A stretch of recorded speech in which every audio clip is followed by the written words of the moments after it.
Well, we've got a storm brewing back in the distance, so I've got to get everything ready for tonight.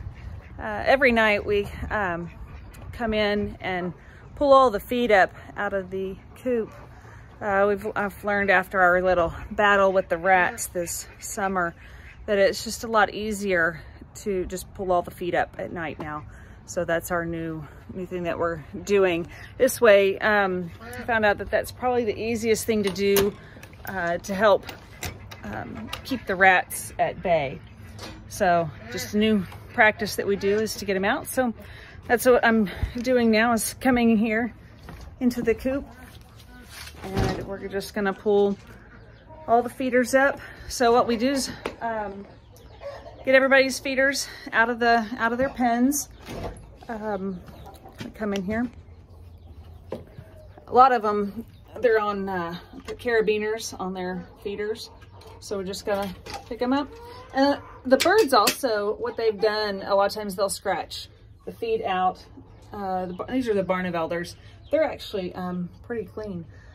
They're really good about theirs. So, but a lot of times the birds will scratch pellets and stuff out of their feeder. So whatever's in here, this gives them a chance, usually in the morning or here in the rest of the evening, they get to clean up their mess that they made. So the other thing I do is I check the nest boxes for any eggs. And if anybody has any waters that need to be pulled, we'll pull all their waters as well. We used to pull the waters every night as well, but I really don't like leaving them without water. So I know y'all want this. So that's our evening routine. The other thing that we do is come here in the brooder room, check on the babies again.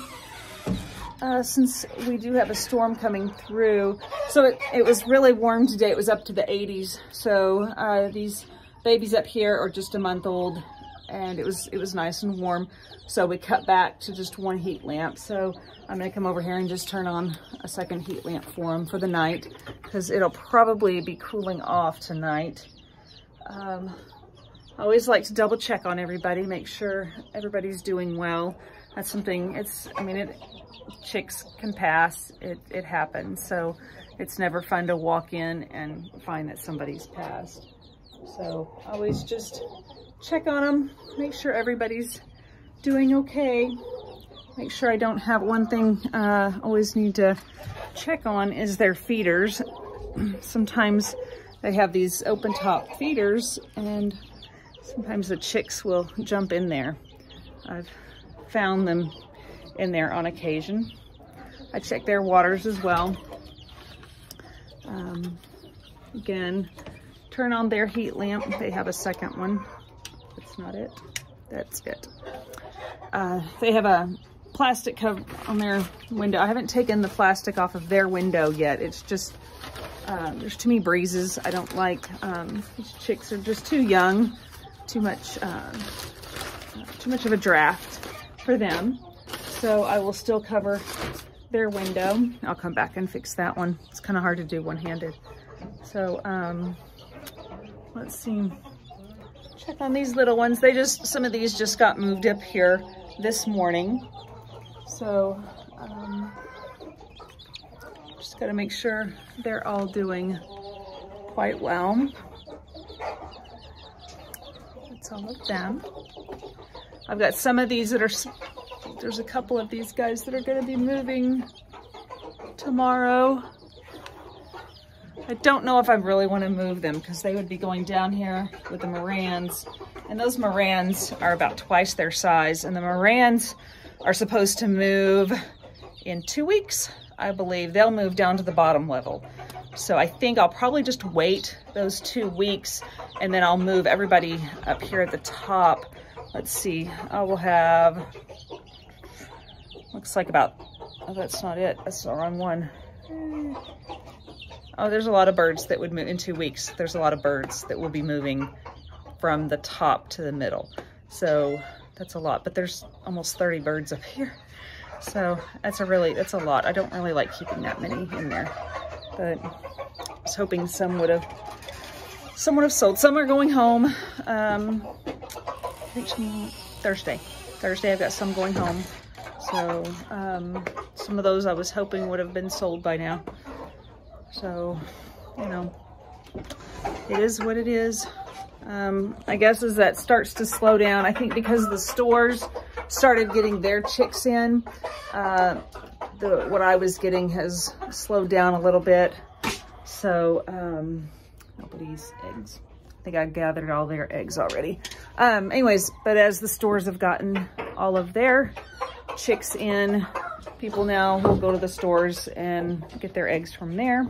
So again, that's my competition. There's gosh, I don't know how many local farm stores there are. I think there's like 15 around me. So that's my biggest competition.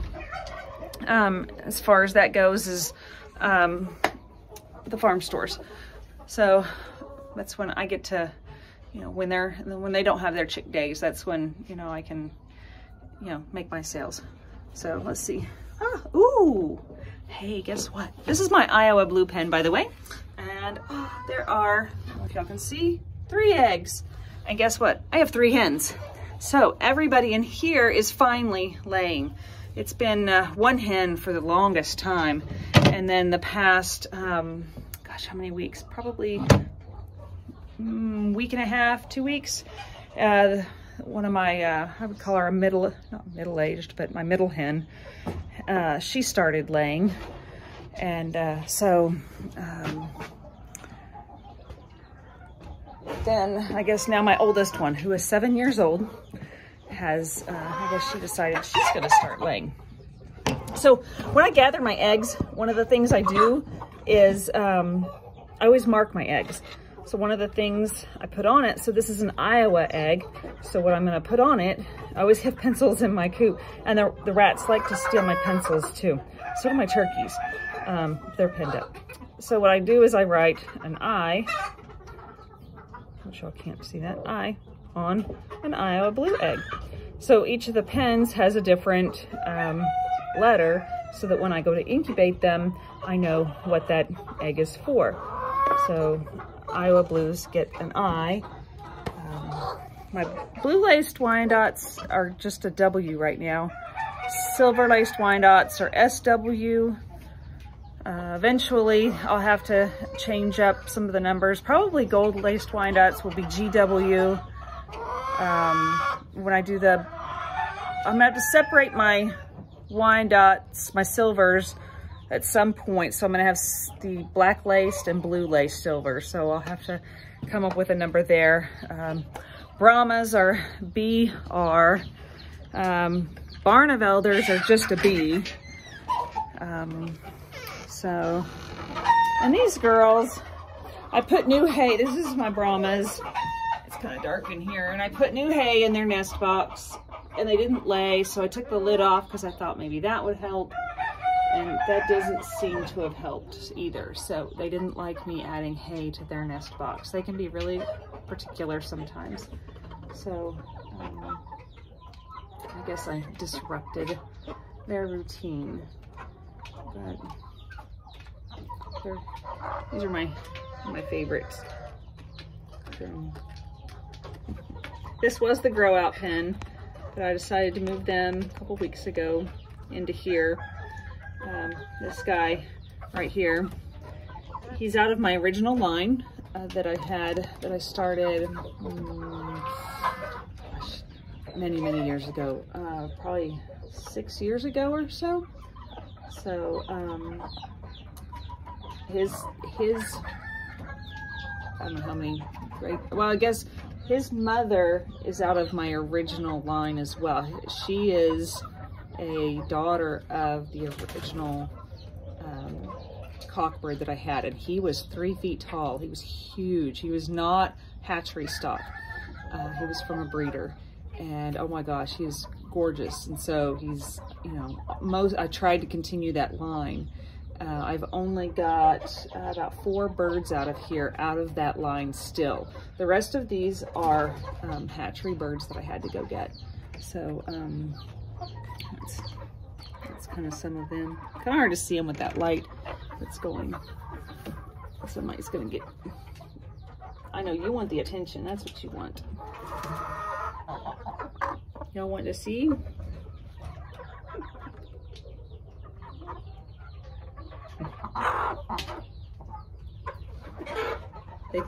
They think it's funny. They haven't seen themselves. But we go through each of the pens, taking out their food, and then we've got to go outside to where the cock pen is at and take their food, especially since it's supposed to rain, because all of theirs has access to outside, so it will get rained on. And so let's see who we got. We don't have any eggs in there, but this one has, I don't know if you can see in there, it's our Houdini Phoenix. I call her Houdini Phoenix because it doesn't matter where we put her, she always finds a way back into this particular pen, into that particular nest box. She's not broody per se. She does not want to sit on eggs because I tried to get her to sit on eggs. I had her penned up. She didn't want to sit on the eggs. She wants to sit in a nest box. So I don't know what her deal is. So, and then that's all the free range. And I had to maneuver around their water. So I'll show you outside. So after we go through and pick all of their waters up, and we take them back to the feed room, and that way we can fill them up in the morning and bring them all back out in the morning. The turkeys here, repaint that. All of their food, they have a food in there. And obviously if it rains, that's gonna get wet, so we have to pull that one up. Let's see. There's all the silvers. Silver girls.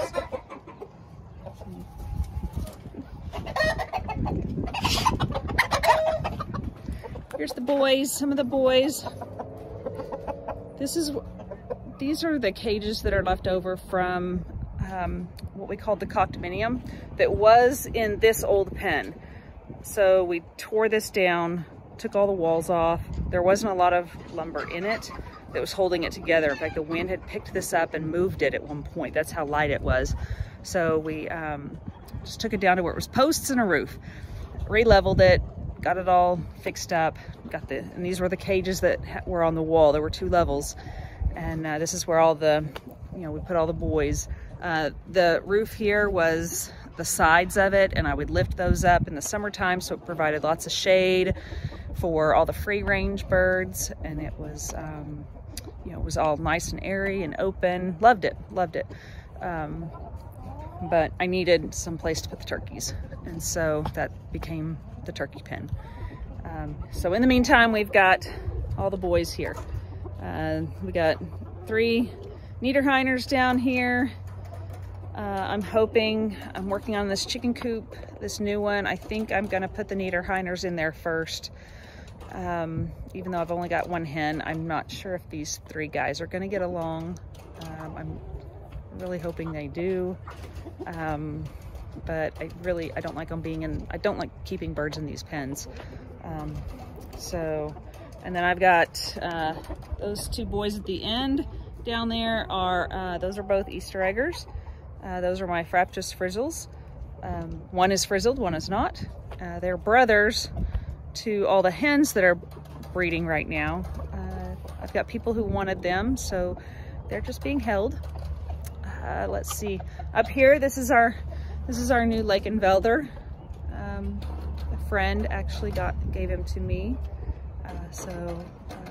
We're going to be getting some Lakenvelders this year.